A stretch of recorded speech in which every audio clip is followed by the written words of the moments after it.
কিন্তু আমি বাড়ি থেকে বেরিয়ে যাওয়ার পরেও তোমরা এমন ভাবে অভিনয় চালিয়ে যাবে যাতে তোমাদের দেখলে মনে হয় যে তোমাদের রাঙা কাকা এখনো ঘরের ভেতরেই রয়েছে। খুব স্বাভাবিক থাকতে হবে, নিজস্বতা ধরে রাখতে হবে তোমাদের। তোমাদের দেখলে মনে হবে তোমাদের মনে খালি একটাই দুশ্চিন্তা কাজ করছে, যে তোমাদের রাঙা কাকা হঠাৎ করে এইভাবে কেন নিজেকে আড়াল করে নিলেন, শুধু এটাই প্রকাশ পাবে। কিন্তু ওরা সন্দেহ করবে না? একটু সন্দেহ করতেই পারে, কিন্তু এই আড়ালে থাকাটা যদি দীর্ঘমেয়াদী হয় তাহলে মনে হয় ধীরে ধীরে ওরা আমাকে নিয়ে সন্দেহ করাটা কমিয়ে দেবে। কেন জানো? ওরা ভাববে ওরা আমার মনোবল ভেঙে দিতে সক্ষম হয়েছে।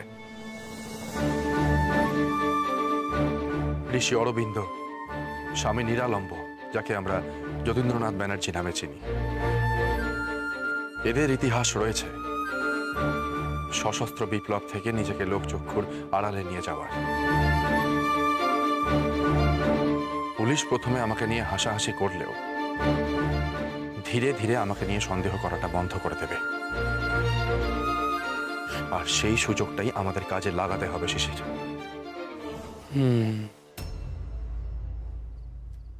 একটা ফুল প্রুফ প্ল্যান তৈরি করতে হবে। একদম তাই শিশির।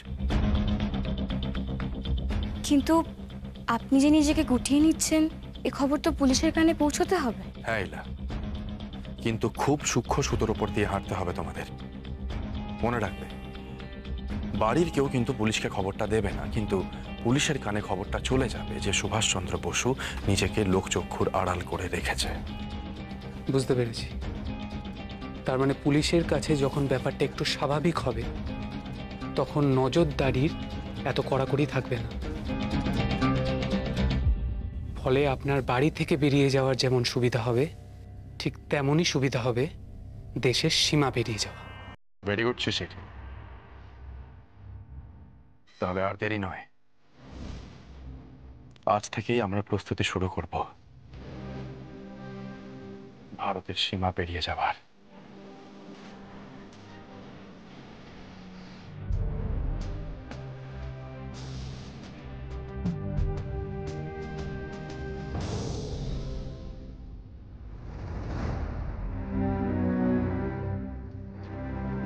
সুভাষদা হঠাৎ করে আমাদের এভাবে এড়িয়ে চলে গেলেন কেন?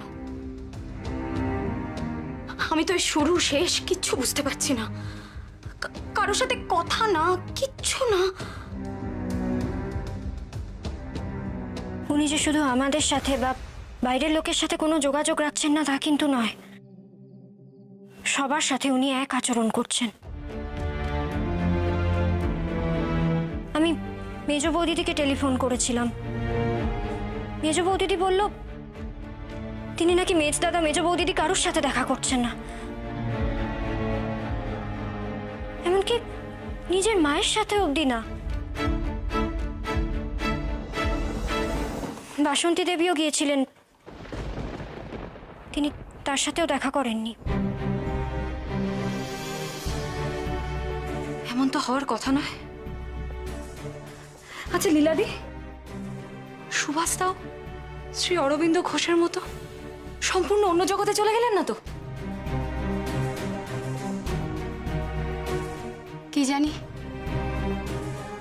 বারবার তো তিনি বলতেন শ্রী অরবিন্দ ঘোষের মতো মানুষের খুব প্রয়োজন এই স্বাধীনতা আন্দোলনে।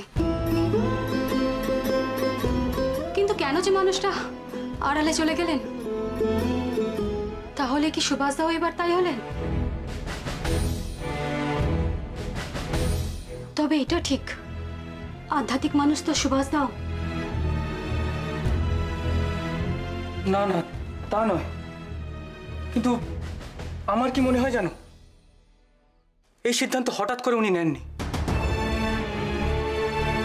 ত্রিপুরী কংগ্রেসের অধিবেশনে সুভাষদা অসুস্থ শরীর নিয়ে সভা পরিচালনা করার পরেও যে আঘাত পেয়েছিলেন, তখনই তো উনি সিদ্ধান্ত নিয়ে ফেলেছিলেন যে উনি সবকিছু ছেড়ে চলে যাবেন। তারপর তো পরিস্থিতি এমন হলো যে সুভাষদা পদত্যাগ করলেন। হ্যাঁ, কিন্তু তারপরেও সুভাষ স্বাধীনভাবে কাজ চালিয়ে যাওয়ার চেষ্টা করেছিল। ঠিক সেই সময় পুলিশ ওকে গ্রেপ্তার করে জেলে বন্দি করে রাখলো। শরীরের অবস্থাও ভালো নয়, তার উপর পুলিশের নজরবন্দি। না না, সুভাষদা খুব কঠিন মনোবলের মানুষ, এত সহজে উনি ভেঙে পড়বেন না। কিন্তু কিন্তু আমি কিছুতেই ভেবে উঠতে পারছি না কেন নিজেকে উনি আড়ালে নিয়ে চলে গেলেন, কেন? আঘাতের পর আঘাত, আঘাতের পর আঘাতে মানুষটা বদলে গেলেন না তো? এর আগেও একবার উনি সন্ন্যাস নিয়েছিলেন দেশকে বোঝার জন্য। তবে কি এবার পাকাপাকি ভাবেই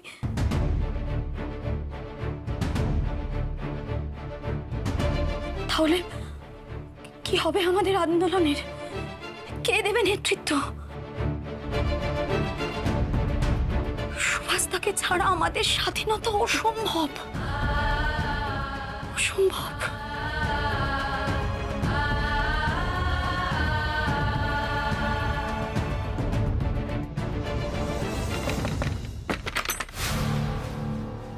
রাঘা বাবু, রাঘা বাবু, রাঘা বাবু,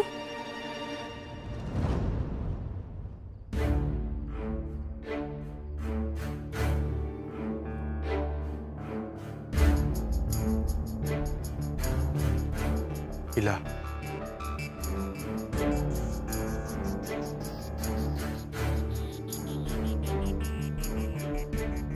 সঙ্গে যে চিরকুটটা সেটা শিশির দিল।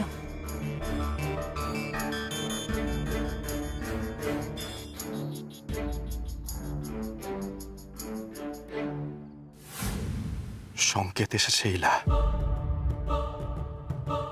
আমি পরশু রওনা হব। ইলা, শুনছো? হ্যাঁ, শুনছি। শিশিরকে জানিয়ে দেবে সংকেত এসে গেছে। ওকে আগে থেকে সব বোঝানো আছে, ও বুঝে যাবে। আর বাইরের কি খবর? আপনি ঠিক যেরকম বলেছিলেন সবকিছু সেরকম ভাবেই হচ্ছে। বাইরে আস্তে আস্তে খবরটা ছড়াচ্ছে। খুব ভালো, যেমন চলছে তেমন ভাবেই চালিয়ে যাও। আমার খাওয়া হয়ে গেলে খালি থালাটা নিয়ে গিয়ে সবাইকে দেখাবে আমি ঘরেই আছি, ঠিকমতো খাওয়া দাওয়া করছি। এটা এখন থেকেই বিশ্বাসযোগ্য করে তুলতে হবে। আর আমি চলে যাওয়ার পরেও এমন ভাবেই চালিয়ে যেতে হবে তোমাকে। এখন যাও, রাস্তা ফাঁকা তো?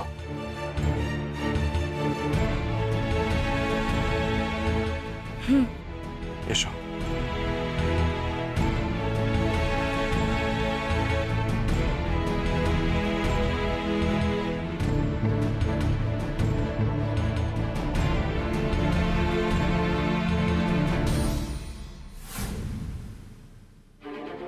सर लेकिन आप ही ने तो कहा था कि सुभाष बाबू का ये ड्यूटी खत्म हो जाने पे मुझे 10 से 12 दिन की छुट्टी दोगे।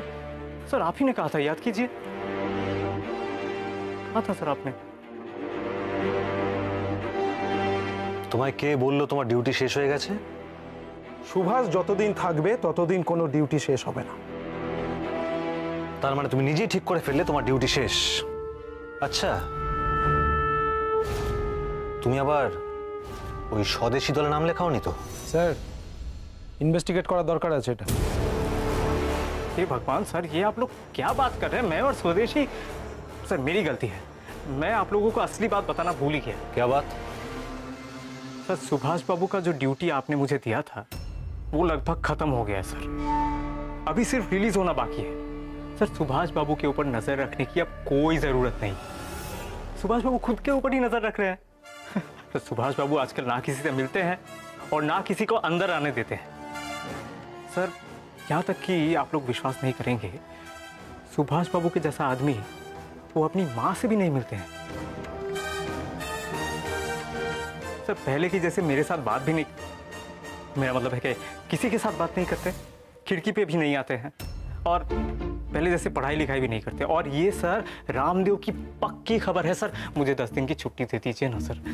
10 दिन की। ঠাট্টা হচ্ছে আমার সাথে? সুভাষ কারোর সাথে কথা বলছে না, সেটা আমায় মানতে হবে। রামদেও সুভাষ কিন্তু চুপ করে থাকার পাত্র নয়, তাই এসব ভুলে ভালো করে নিজের ডিউটি করে, বুঝতে পেরেছ? স্যার ও ছুটি নেওয়ার জন্য এইসব কথা বলছে। একটা কথা ভালো করে মাথায় ঢুকিয়ে নাও, যদি এবার তোমার বোকামির জন্য কোনো রকম ভুল হয়েছে না, डायरेक्ट फांसी पे झुलिए देबो। फांसी क्यों सर? फांसी क्यों? मैं ड्यूटी करने के लिए पैदा हुआ था, मैं ड्यूटी करूंगा सर, कोई बात नहीं। मैं आउट, ड्यूटी के लिए ही पैदा हुआ हूं, मैं ड्यूटी करूंगा। Out sir.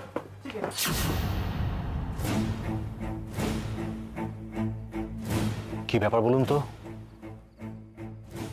সুভাষ সবকিছু থেকে কেন নিজেকে গুটিয়ে নিচ্ছে?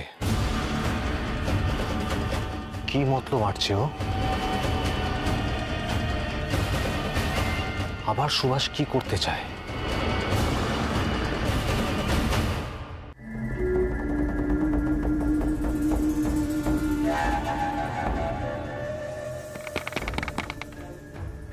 রাহা কাকা বাবু,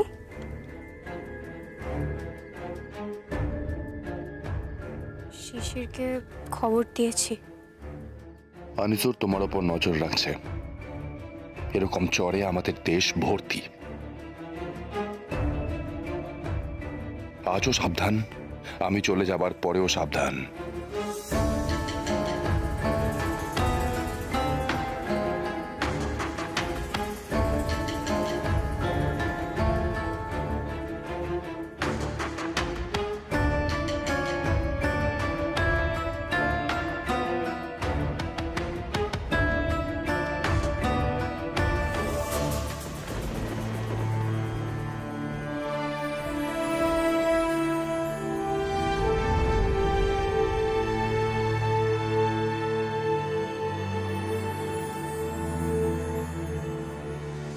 ছোটদাদার যে কি হলো, কেন যে নিজেকে এভাবে ঘরবন্দি করে রাখলো, কিছুই তো বুঝতে পারছি না। কি হবে বলুন তো শেষ পর্যন্ত? বুঝতে পারছি না। কংগ্রেস থেকে পদত্যাগ করার পরেই ছবি কেমন যেন মুষড়ে পড়েছে। বাবা, আমার মনে হয় না রাহা কাকাবাবু আর স্বদেশী করবেন। স্বাধীনতা আন্দোলনেও মনে হয় না আর ভাগ নেবেন। কিন্তু দলের লোক তো রাহা কাকাবাবুকে আর ছাড়বেন না, না? সেই জন্যই মনে হয় রাহা কাকা নিজেকে আড়াল করেছেন। খাবার দিতে যাচ্ছি, থালা আনতে যাচ্ছি, কিন্তু কাকাবাবু তো নিজের মুখই দেখাচ্ছেন না। এর মানে কি আমরা কাকাবাবুকে কোনোদিনও দেখতে পাবো না? কি হবে বলুন তো শেষ পর্যন্ত? ছোটদাদা যদি সত্যি সন্ন্যাস নিয়ে নেয়, আমি মায়ের কাছে গিয়ে কি বলবো? ছোটদাদার তো কোনো খবরই আমি মাকে দিতে পারবো না। কি হবে তাহলে? হ্যাঁ,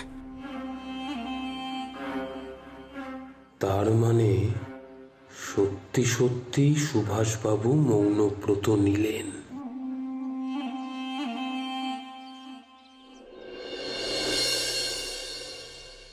মোহাম্মদ জিয়াউদ্দিন নামটা লেখা হয়ে গেছে, কার্ডগুলো ভেতরে রেখে দিয়েছি। এই কটা জিনিস ভরলেই আমাদের মোটামুটি হয়ে যাবে। আচ্ছা, ওষুধগুলো ভরেছো তো? হ্যাঁ, ওষুধগুলো আমি ভরে দিয়েছি এর ভেতর। কিছু এই বইগুলো, জানো ইলা, রাহা কাকাবাবু বলছিলেন ওষুধগুলো নেবেন না, তারপর অনেক কষ্টে মা রাজি করিয়েছেন।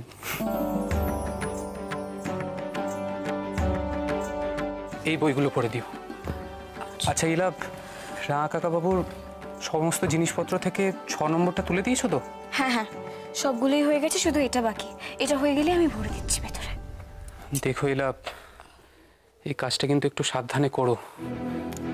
যদি পুলিশ কোনোভাবে ব্যাগগুলো তল্লাশি করে আর আমাদের বাড়ির বাকি লোকের নম্বরের সাথে মেলায়, তাহলে কিন্তু পুলিশ বুঝে যাবে যে রাহা কাকাবাবু আমাদের বাড়ির 6ষ্ঠতম ছেলে।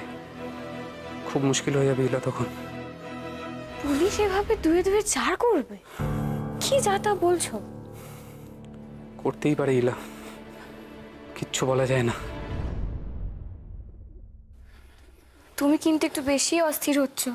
এত অস্থির হলো না। না না ইলা, আমি ঠিক আছি। তুমি দেখবে পুলিশ কোনো তল্লাশি করবে না। আমি নিশ্চিত রাহা কাকাবাবু সব বিপদ পেরিয়ে এখান থেকে যেতে পারবে। শিশির, হ্যাঁ বাবা, সব প্রস্তুত তো? হ্যাঁ বাবা, সব প্রস্তুত, শুধু আমি আপনার গাড়িটাকে সার্ভিসিং করাতে দিয়েছি। আজকের মধ্যে দিয়ে দেওয়ার কথা ছিল, আমি জানি না এত সময় কেন লাগাচ্ছে। বলেছে কাল দেবে।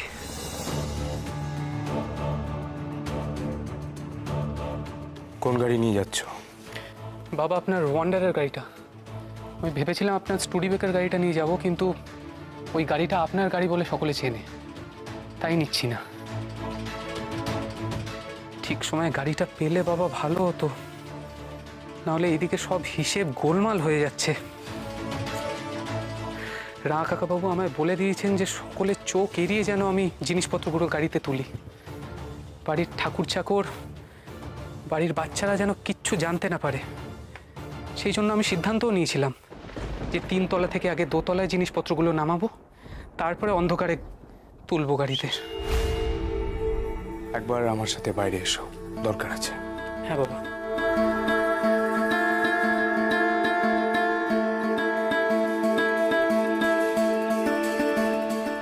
এইরকম খোলাখুলি ভাবে লোকচক্ষুর সামনে দাঁড়িয়ে যাকে বলে conspiracy under the lamp post করলে সেটাই সবচাইতে সফল হয়। শিশির, যে কাজের দায়িত্ব নিয়েছ সেটা ঠিক মতো করতে পারবে তো? পারতে তো আমাকে হবেই বাবা। রা কাকাবাবু যে সিদ্ধান্তটা নিয়েছেন সেটা তো আমাকে সফল করতেই হবে। আমি জানি বাবা, আমি রা কাকাবাবুর মতো সাহসী নই, কিন্তু আমি যদি এইটুকুও করতে পারি তাহলে আমি মনে করব এটা দেশের প্রতি আমার কর্তব্য কর্ম। অনেক দূরের পথ, পারবে তো গাড়ি চালাতে? আপনি নিশ্চিন্ত থাকুন বাবা, আমি গাড়ি চালাতে ভালোই বাসি, আপনি চিন্তা করবেন না। চোখ কান খোলা রেখো, হয়তো কারোর সাথে কোনো তর্কে যাবে না, আর কাউকে ভয়ও পাবে না। আত্মবিশ্বাসের সাথে গাড়ি চালাবে। চন্দননগরে ফরাসি পুলিশ তোমাদের গাড়ি আটকাবে, এটা দেখার জন্য তোমরা গাড়িতে চোরাই মাল নিয়ে যাচ্ছ কিনা। সাবধানে দেখো। ঠিক আছে বাবা, আমি পৌঁছে আপনাকে একটা টেলিগ্রাম করব, আর আমি টেলিগ্রামে লিখে দেব যে বৌদিদির শরীর ভালো আছে। আপনি সেটা দেখে বুঝে যাবেন যে আমরা নিরাপদভাবে পৌঁছে গেছি। সুবীর,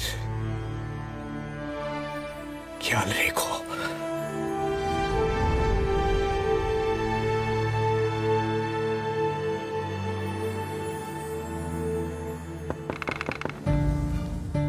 কাকাবাবু,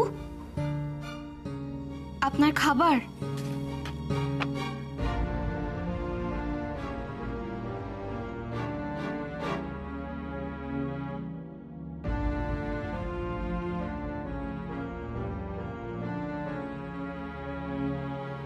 হাতে আর মাত্র একটা দিন। ইলা,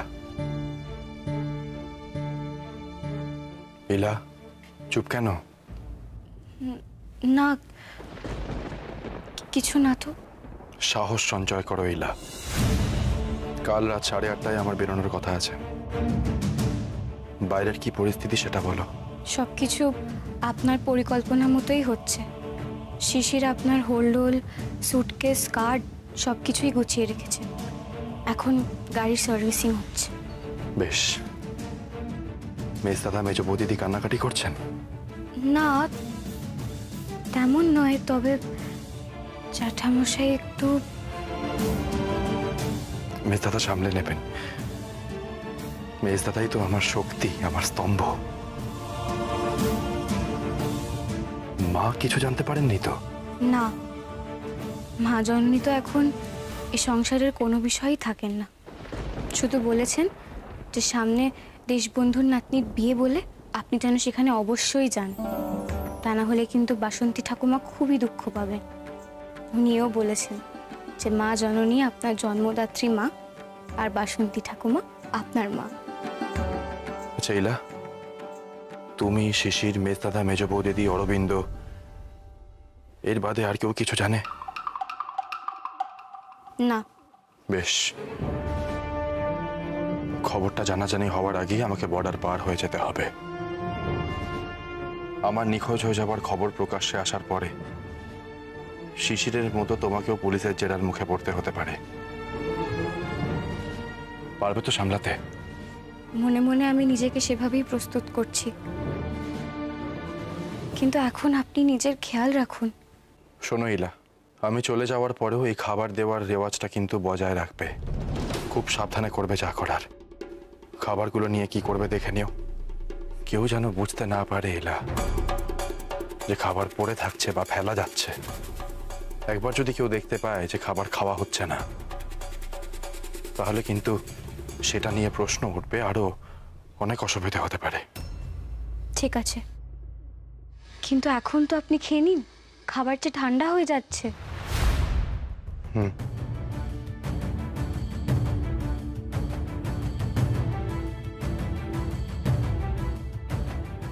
ইলা,